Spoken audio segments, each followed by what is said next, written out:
Let's talk tourism. Adam Baker, let's talk tourism.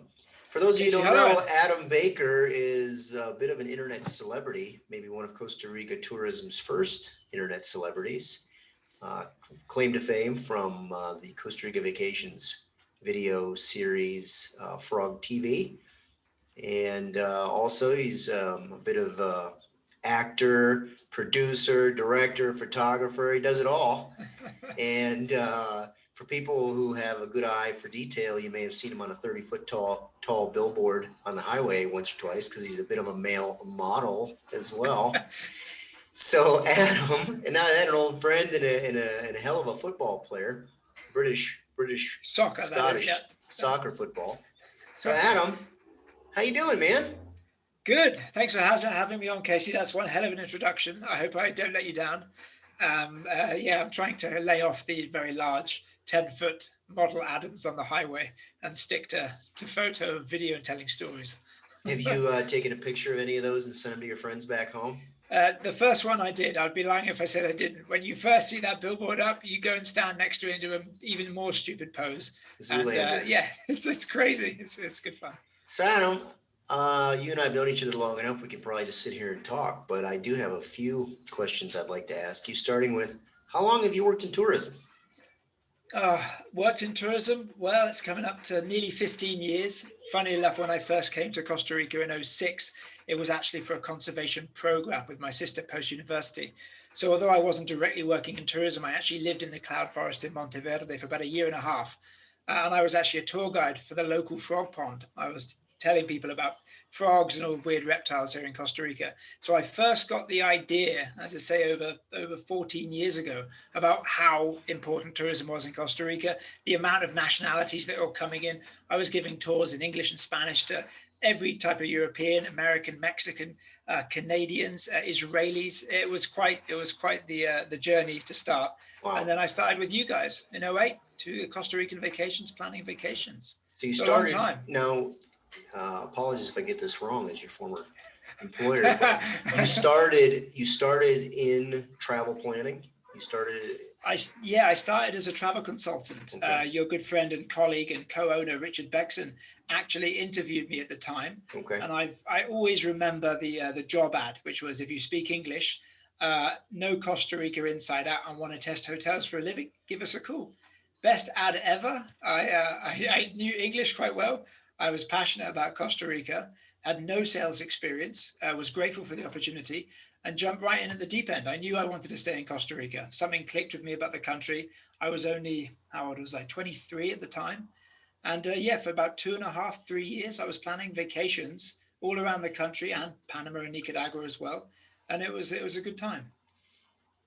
When you were out and about, first really getting to know the country as a travel professional, do you remember sort of that first wow Costa Rica moment where you're like, ooh, this is fun. This is not work. Yeah, for sure. Actually, I mean, I have what I call pinch yourself moments, a lot of moments doing this job. I remember when I was originally living in Monteverde, I used to work across the four-star Establo Hotel, which was one of the biggest hotels in the area. And at the time, my rent was about $200-300 a month. And that hotel was $200 a night. And at the time, 22, 23, I can imagine going to this hotel and then working at CRV. The funny thing was, we offer these mid to high end, beautiful hotels all over the country. The idea that we would then be selling that property and testing it, and the Establo is quite nice, but there are nicer options. I remember thinking, this is crazy. I'm going back to where I used to live and I'm checking out this hotel.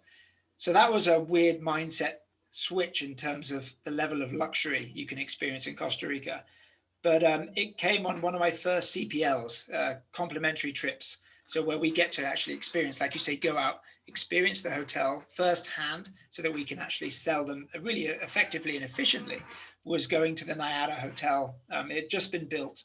There was only 24 rooms. It's now, as you know, a resort with 3 properties on site, one of the leading hotels in the area. And there was 5 of us on the familiarization trip. Actually, it was a fam trip. And it was crazy. The views of the volcano, the service, the people, the warmth. They have a European wine bar. and suddenly you see a whole different side to the experience. I'd obviously been in the country for about a year and a half, 2 years before, so I understood the warmth of the Ticos. They're really friendly people. But that was crazy. That first experience after a couple of weeks in, I'm like, oh, this is good. That ad wasn't lying. Nice. Uh, we are living in the times of COVID here, hopefully exiting the worst of it, or so it would seem. Has this pandemic and, basically 6 months, half a year of quarantine, has it made you rethink any of your major assumptions about tourism or, your place in it and just any major revelations in general? Major revelations in general. Oh, that's a big one. You could go down a very deep rabbit hole. Um,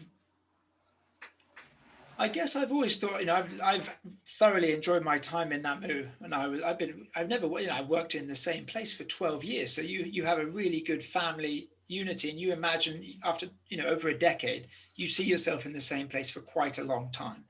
I'd be lying if I haven't said this is the first time where I've actually considered my next stage in life after Costa Rica. Does that mean going back to Europe? Does that mean looking at the UK? So again, even bigger than tourism itself, I've been, looking at the situation Bigger. much larger. Yeah, bigger. Yeah, because you don't know. Like you asked about tourism specifically, it's uncertain. One thing I feel comfortable is that we will always want to travel. I love travel, it's one of my passions. And I think it's an essential human experience, traveling, exploring, and understanding new culture, new people, the unknown. I think it will come back. I have no doubt about that. But in terms of Costa Rica, I think it will come back not necessarily stronger. It will come back differently. Costa Rica will adapt very quickly. One thing I've enjoyed about the business that we work in, we adapt well. People change and cope well, I think, overall. So I think the tourism industry here will come back. I think it's going to be very different. I think we're already seeing the changes. And I think as we get used to it more and more in these last few months, travel's just beginning. In the UK, people are traveling all over Europe. People are slowly coming back to Costa Rica. It's just it's getting used to the new norms. Um, If you Me had to personally, guess, if you had to uh-huh. get, I'm sorry, finish No, your no, thought. go ahead. If you had to make a sort of some predictions about what you think might change or any, trends that you're seeing already, how do you think post-pandemic tourism, travel, et cetera, might be changing? I think one of the biggest things is limited interaction, which doesn't concern me per se, but the idea that the most important part of travel, especially in my experience of after chatting to literally thousands of travelers, whether on video or whether selling vacations or whether people I work with, is that the best experience, and this also goes for the hoteliers themselves, is the people that create the experience. So it might be beautiful geographically, the hotels might be astounding, the scenery, the wildlife, but it's the people that you have these experiences with.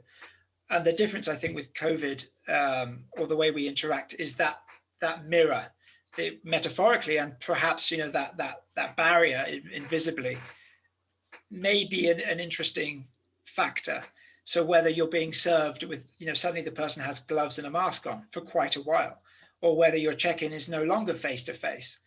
So it's going to be interesting to see how people feel about their experience.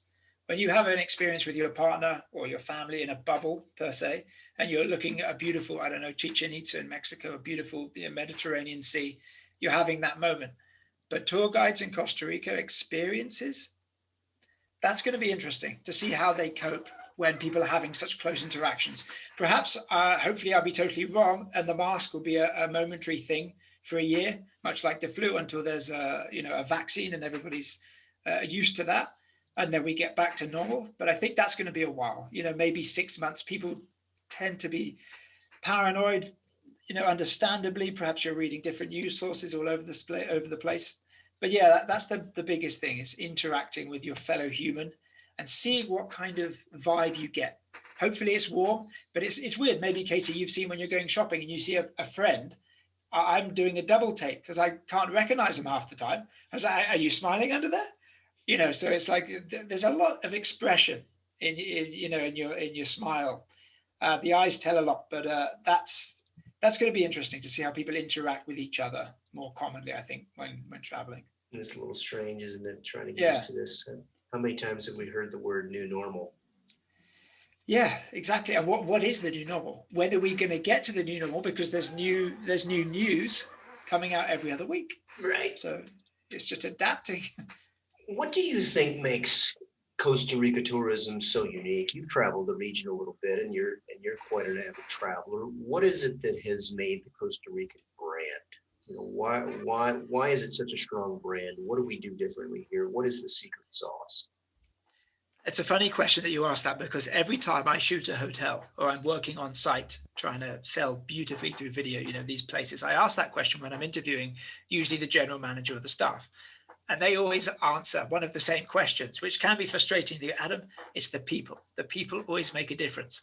And I'm trying to differentiate 100 beautiful hotels around the country, and they all tell me the same thing. They do have a point. They do always hire warm, engaging people.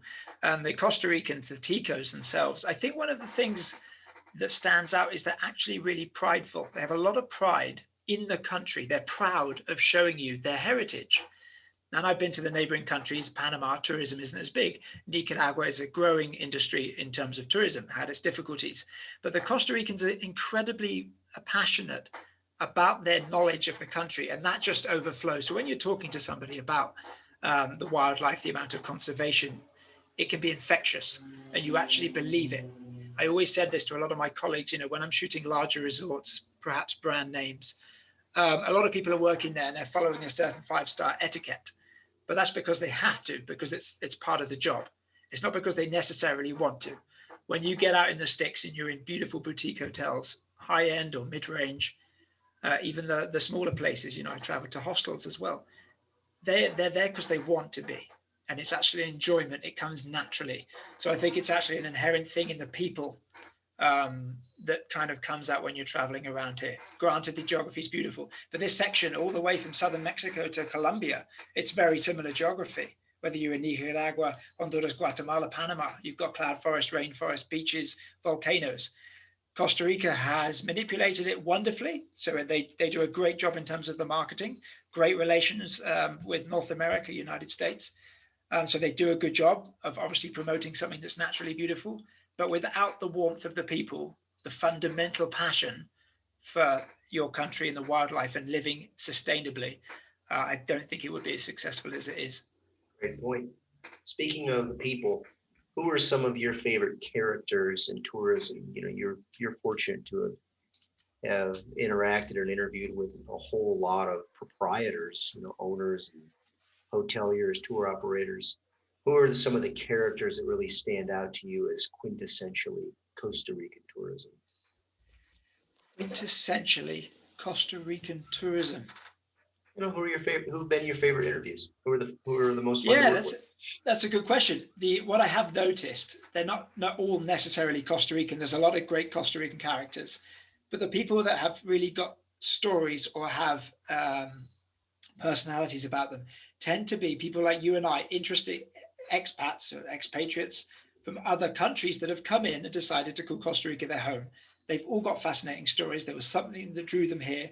A good friend of mine and yours, Joaquin Rodriguez, from Argentina, with his family. He runs a stay in Costa Rica down at Los Sueños, a beautiful property.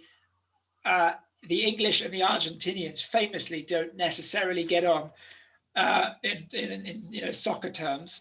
A great friendship there over the years, and traveling around the country, you meet. It's fun to catch up with these guys because they're your friends after so long. I've done a lot of work with another Tica in Jennifer Perez, really lovely character, warm, passionate. I'll only have good things to say about Jennifer. These are the people that kind of keep it going. One thing that is interesting about Costa Rica, where when you see these people traveling from hotel to hotel, sometimes they're moving around a fair bit. Sometimes it's hotel policy, sometimes they're changing jobs, but they always stay in the same area. Hans Pfister of Cayuga Properties is a great friend. Used to play a lot of squash with Hans. He'll claim his knees are getting a bit old, but maybe I was just giving him too much of a run around. Again, from Germany. And I've made some lifelong friends, not just at Namu. One of my best friends is from Canada. He was born and raised in the UK, Egypt. Has called Costa Rica his home for the last 6 years. I've met my partner. She's from Venezuela. So it's a wonderful melting pot. And I think for people of like-minded travel interests, it's a great place to live in that sense, because you meet a lot of like-minded people, not necessarily from your own bubble, but other people from all over the world. Great answer. Last question. What's Pura Vida? What's Pura Vida? I'm sure I've done a video. Should I just put like a link underneath? But what is it to you? Give us the real answer, not the pure life. It's, you know, that when I first learned what Pura Vida meant, pure life, it kind of reminded me of the phrase in Italy, ciao. Every morning you could, hello and goodbye. Pura Vida can be used in every single sense. So it's more than just hello, goodbye, you're welcome, thank you, please, that's great, that's life. It just means everything in one sentence. I think happiness. I think in a single line, it is happiness fundamentally. You never say it in haste. You never say it in anger. There's no other country in the world that has a single sentence that means something inspirational, happy. I remember hearing about it. You know, as you said, I'm a big soccer fan. One of Costa Rica's biggest imports, their goalkeeper, Keylor Navas, went to Real Madrid, Zinedine Zidane. He started using the term Pura Vida with his players. You know, he's a French international superstar. Where that gets out, and you can see people just love the phrase, it's good vibes. It just means everything is going to be okay. Well, I hope you're right, Adam Baker. And on that note, I'd like to wrap it up. Hope to have you back again soon. Always a pleasure speaking with you, Adam Baker. It's a pleasure talking tourism with you. Thanks very much, Casey. It's been a pleasure. Thank you. Adios. Adios. Let's talk tourism.